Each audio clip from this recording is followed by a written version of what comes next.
सिद्धार्थ, गौरी, बूढ़े बाबा और राम प्यारी जिस क्षण की प्रतीक्षा कर रहे थे वो क्षण अब आ ही चुका था।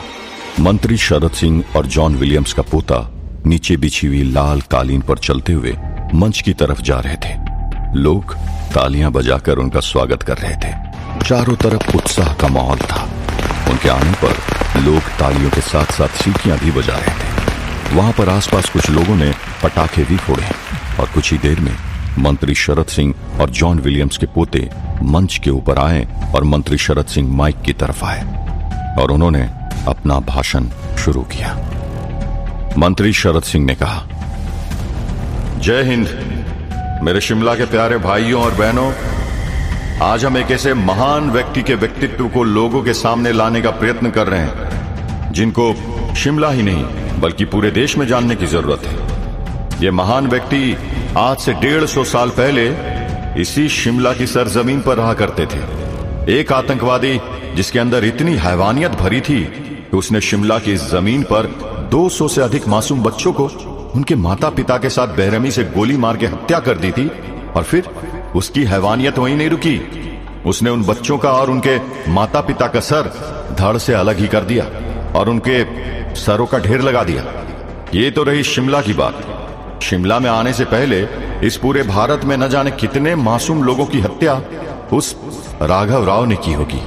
उस समय के पूरे ब्रिटिश फोर्स उस एक आतंकवादी के पीछे लगी थी, लेकिन उसे पकड़ा हमारे शिमला के जॉन विलियम्स नाम की महान अंग्रेज अफसर ने।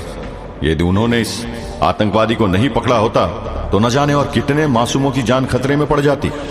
हम बस यही चाहते हैं कि उस महान देशभक्त और वीर को यथोचित सम्मान प्राप्त हो, और हमसे जो हो पाया वो हम कर रहे हैं। इसलिए उस महान अंग्रेज ऑफिसर जिन्होंने अपनी जान पर खेलकर उस राघव राव नाम के हैवान को पकड़कर हम पर एक महान उपकार किया था, उसकी प्रतिमा को हम आज यहां पर शिमला की भूमि में उद्घाटित कर लोकार्पण करने जा रहे हैं। और इस भले कार्य के लिए खुद जॉन विलियम्स के पोते भी यहां पर हाजिर हैं। आज उस महान हस्ती की प्रतिमा का उद्घाटन सिर्फ मैं अकेले नहीं बल्कि जॉन विलियम्स के पोते डेविड विलियम्स जी के साथ करूंगा। यह सुनकर सभी लोग ने जोरों से तालियां बजाई। शरद सिंह के झूठे बयानबाजी पर सिद्धार्थ, गौरी, बूढ़े बाबा और राम प्यारी का खून खौल उठा। जब मंत्री शरद सिंह और जॉन विलियम्स का पोता डेविड विलियम्स उठकर प्रतिमा का उद्घाटन करने के लिए आगे बढ़े, तब सिद्धार्थ ने उस बगीचे में रस्सी को हाथ में पकड़कर बैठे हुए लोगों को रस्सी खींचने का इशारा किया। बगीचे में बैठे हुए दोनों लोगों ने एक साथ रस्सी खींची। सिद्धार्थ, गौरी, बूढ़े बाबा और राम प्यारी दिल थाम के इस घड़ी की राह देख रहे थे। यह भी बैनर खुलेगा और लोगों के सामने सच्चाई बाहर निकलेगी। लेकिन उनके रस्सी खींचते ही दोनों रस्सी टूट गई और बैनर नहीं खुला। ऐन मौके पर उस रस्सी के टूट जाने से उन चारों के पैरों तले जमीन खिसक गई। वो चारों एक दूसरे के सामने देखने लगे, क्योंकि उन्होंने ये सोचा ही नहीं था कि अगर बैनर खुला ही नहीं तो वो क्या करेंगे। बूढ़े बाबा ने तुरंत राम प्यारी से धीरे से कहा, अब बैनर नहीं खुला तो कोई बात नहीं, अपने पास पर्चियां तो है, तुरंत ही फटाफट सारे लोग में पर्चियां बांटना शुरू कर दो। राम प्यारी और गौरी ने अपने पैरों के पास पर्चियों का थप्पा रखा हुआ था। जैसे ही दोनों वो थप्पा उठाने गई, उन्हें अपने पैरों के पास वो पर्चियों का थप्पा नहीं मिला। गौरी और राम प्यारी दोनों एक दूसरे के सामने देखने लगे और एक दूसरे को पूछने लगे, पर्चियों का थप्पा यहीं पर रखा था ना, कहां गया? गौरी ने कहा, रखा तो यहीं था, लेकिन न जाने कहां चला गया। दोनों एक दूसरे के सामने देखने लगे। बूढ़े बाबा ने उन्हें पूछा, पर्चियां कहां हैं? फिर राम प्यारी और गौरी का चेहरा देखकर वो समझ गए कि पर्चियां भी गायब थी। बूढ़े बाबा ने तुरंत ही अपने सर पर हाथ मारा। दूर पेड़ पर बैठे हुए सिद्धार्थ उन तीनों का चेहरा देखकर समझ गया कि कुछ तो गड़बड़ जरूर थी। चारों को एकदम चिंता हो गई। उन्हें समझ में नहीं आ रहा था कि उन्हें क्या करना चाहिए था। उनकी सारी योजनाएं विफल हो चुकी थी। उस तरफ मंत्री शरद सिंह डेविड विलियम्स के साथ जॉन विलियम्स की मूर्ति के पास पहुंच गया था। जॉन विलियम्स की मूर्ति के ऊपर लाल रंग का रेशमी कपड़ा ढका हुआ था। मंत्री शरद सिंह को सिर्फ एक रस्सी खींचने की देर थी, जिससे वो कपड़ा अपने आप ऊपर की ओर खींच जाता और जॉन विलियम्स की मूर्ति लोगों के सामने हाजिर हो जाती। मंत्री शरद सिंह की नजर भाषण देते वक्त और उद्घाटन के लिए मूर्ति के पास खड़े होते वक्त भी बराबर गौरी के ऊपर थी। इतनी भीड़ में भी उसने गौरी को पहचान लिया था, क्योंकि प्रिंटिंग के दुकान के मालिक ने गौरी की सीसीटीवी से ली हुई तस्वीर पहले ही दिखा दी थी। और मंत्री शरद सिंह को गौरी और उसके बाजू में बैठी राम प्यारी भी दिखाई दी, जिसे वो पहले से जानता था, क्योंकि राम प्यारी ने ही कुछ समय पहले मंत्री शरद सिंह को राघव राव की सच्चाई बताई थी। वो समझ गया था कि गौरी, राम प्यारी और उसके साथ बैठा हुआ बूढ़ा व्यक्ति तीनों एक गुट में थे। इसलिए उसने तुरंत ही अपना फोन निकाला और उस आदमी को फोन किया जो उन तीनों की लाइन में बैठा हुआ था। उसने उसे फोन करके इशारा दे दिया। उस आदमी ने तुरंत ही अपनी जेब से बंदूक निकाली और उनको गोली मारने की राह देखने लगा। मंत्री शरद सिंह ने डेविड विलियम्स के साथ मिलकर रस्सी खींची और जॉन विलियम्स की मूर्ति पर ढका हुआ लाल कपड़ा ऊपर उठ गया। उसकी मूर्ति लोगों के सामने आ गई। मूर्ति के उद्घाटन होते ही सभी लोग अपनी खुशी से उठ गए और तालियां बजाने लगे। इसी का फायदा उठाकर मंत्री शरद सिंह का आदमी उन तीनों को गोली से मारने के लिए उनकी तरफ आगे बढ़ा। गौरी, राम प्यारी और बूढ़े बाबा इस बात से बेखबर थे कि उनके ऊपर हमला होने वाला था, और हमला करने वाला बिल्कुल उनकी बगल में आकर खड़ा हो गया था। सिद्धार्थ को भी पेड़ के ऊपर से वो तीनों साफ साफ नहीं दिखाई दे रहे थे, क्योंकि सारी जनता खड़ी हो गई थी। जॉन विलियम्स की मूर्ति का उद्घाटन हो चुका था और वहां मंच के ऊपर पारंपरिक नृत्य भी शुरू हो गया था। तब मंत्री शरद सिंह ने उसके आदमी को मिस्ड कॉल मारकर काम पूरा करने का इशारा किया।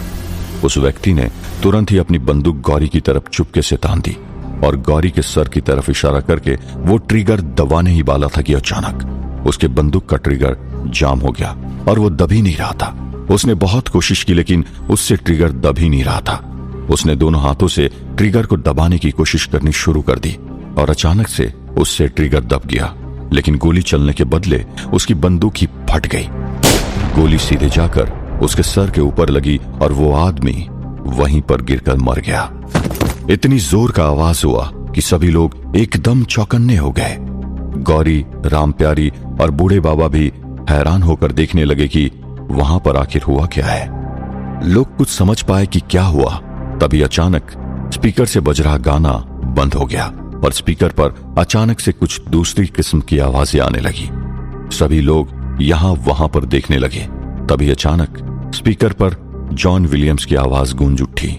जॉन विलियम्स अपने सैनिकों को आदेश देता हुआ सुनाई दिया, shoot all those bloody little kids and everyone who is present here. और सिर्फ बंदूक चलने की आवाज आने लगी और बच्चों की और उनके माता पिता की चिल्लाने की आवाजें आने लगी। अचानक से वो दोनों बैनर जो रस्सी टूटने की वजह से नहीं खुल पाए थे, वो खुल गए और उन बैनर में छपी हुई वो 4 तस्वीर जीवंत हो गई और उसमें से वीडियो चलना चालू हो गया और उसमें सबको उस रात हुए हादसे दिखने लगे। सभी लोग एकदम हैरान होकर देखने लगे। सिद्धार्थ, गौरी, बूढ़े बाबा और राम प्यारी भी एकदम ही हैरान हो गए थे, क्योंकि उन्हें भी ये समझ में नहीं आ रहा था कि आखिर वहां हो क्या रहा था और इस प्रकार हो रहा था। ये सब उनकी योजनाओं का हिस्सा नहीं था और बैनर्स के ऊपर लगी हुई तस्वीर किसी वीडियो की तरह चलने लगा। ये नामुमकिन चीज कैसे हो रही थी? मंच पर खड़ा हुआ मंत्री शरद सिंह और डेविड विलियम्स भी हैरान होकर ये देख रहे थे। वो कुछ समझ पाए उससे पहले जो पर्चियां गायब हो गई थी वो अचानक ऊपर से बरसने लगी। किसी बारिश की तरह सबके ऊपर वो पर्ची अपने आप बरस रही थी। सभी लोगों के हाथों में वो पर्चियां आ गई और उसके ऊपर सारी सच्चाई लिखी हुई थी।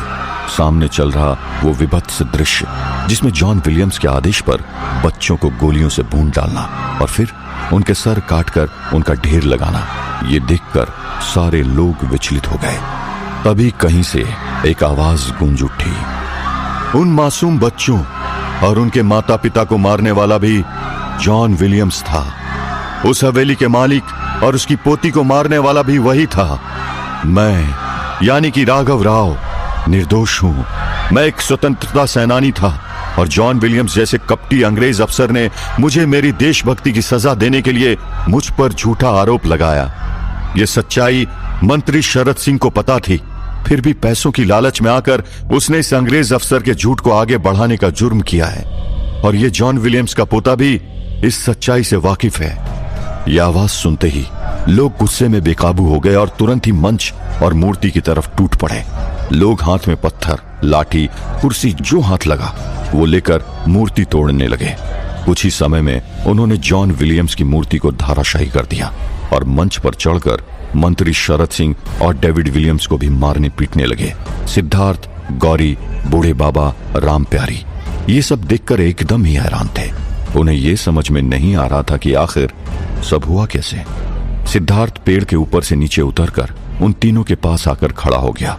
तब अचानक उनके सामने एक व्यक्ति आया और उन्हें देखा। आखिर चारों हैरान हो गए। आखिर उनके सामने कौन आ गया था जिसे देखकर वो चारों हैरान हो गए थे।